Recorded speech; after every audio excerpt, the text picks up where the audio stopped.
Ahmedabad municipal કોર્પોરેશનની સામાન્ય સભામાં ભાજપ અને કોંગ્રેસના સભ્યો સામસામે આવી જતા ભારે હંગામો સર્જાયો। શરૂઆતમાં પ્રાથમિક સુવિધાના મુદ્દે અને બાદમાં કોંગ્રેસના સભ્ય દ્વારા કોઈ શાયરીને ટાંકીને ભાજપ પર પ્રહાર કરાતા ભારે હોહા મચી। મેયરની સૂચના છતાં સભ્યોએ શાંતિ નહીં જાળવતા અંતે સભા મોકૂફ રખાઈ છે।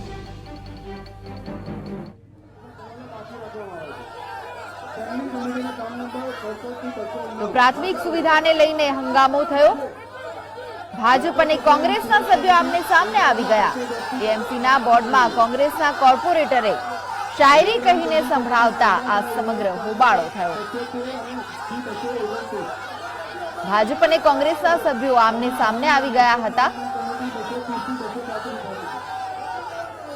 મેયરની સૂચના છતાં સભ્યોએ શાંતિ નહીં જાળવતા અંતે સભાને મોકૂફ રખાઈ।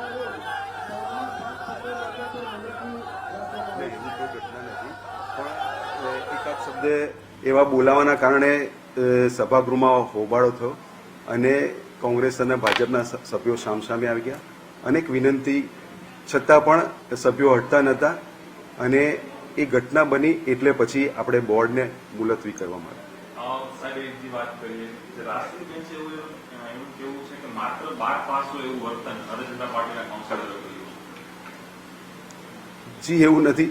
જ્યારે એક પક્ષ અને બીજા પક્ષ આક્ષેપ પ્રતિ આક્ષેપની જ્યારે થાય છે ત્યારે સ્વાભાવિક છે કે કોર્પોરેટરો એકબીજા ઉપર વાતચીત કરતા સૂત્રોચ્ચારને એવી બધી પ્રક્રિયા થતી હોય છે, સામસામે સૂત્રોચ્ચાર થતા હોય છે અને આજે પણ એવો સામસામે સૂત્રોચ્ચાર થયો હતો।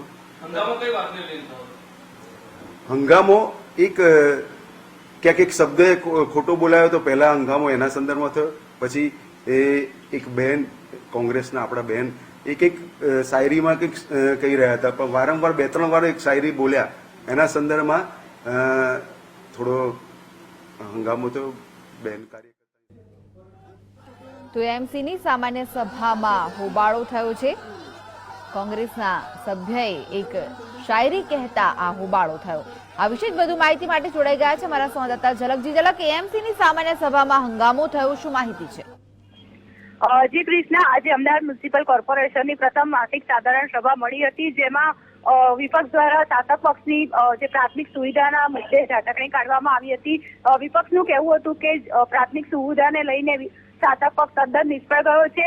ખાસ કરીને જે નગરી હોસ્પિટલના અંધાપાકાંડની ઘટના બની તેની ટીકા કરવામાં આવી હતી। સાથે સાથે જે એએમટીએસની ખોટ સતત વધતી જઈ રહી છે તેની પણ આકરી ટીકા કરવામાં આવી હતી। આ દરમિયાન ભાજપના એક કોર્પોરેટર દ્વારા એવું કહેવામાં આવ્યું કે ધન્યવાદ છે કોંગ્રેસને કે કોંગ્રેસના વિરોધના વંટોળમાં પણ તેઓ 49 કોર્પોરેટર વિજયી બનીને આવ્યા છે। ત્યારે કોંગ્રેસના ચાંદખેડાના કોર્પોરેટર રાજશ્રીબેન કેસરીએ એક પંજાબી કહેવત કહી હતી જેનો અર્થ એવું થાય છે કે ભલે ઓછા હોય પરંતુ તે અન્ય લોકોને ભારી છે। આ કહેવતનો અર્થ ખોટું અર્થઘટન કરીને ભાજપના કોર્પોરેટરોએ હતો અને બવાલ કરી હતી જેને કારણે બોર્ડમાં કામો પતાવી દેવામાં આવ્યા હતા। આ બાબતને લઈને કોંગ્રેસે બહુ નારાજગી વ્યક્ત કરી હતી અને મેયરની કેબિનના ભાજપ મુદ્દે ક્યાંક ક્યાં લોકશાહી કા ખૂન કિયા, હાયરેન દિયા હાય હાયના નારા લગાવ્યા હતા। વિપક્ષનો આક્ષેપ છે કે જે રીતે કોંગ્રેસ ભાજપને ઘેરી રહ્યું હતું, જે પ્રાથમિક સુવિધા મુદ્દે ચર્ચા કરી રહ્યું હતું તેને આટોપી લેવા માટે જ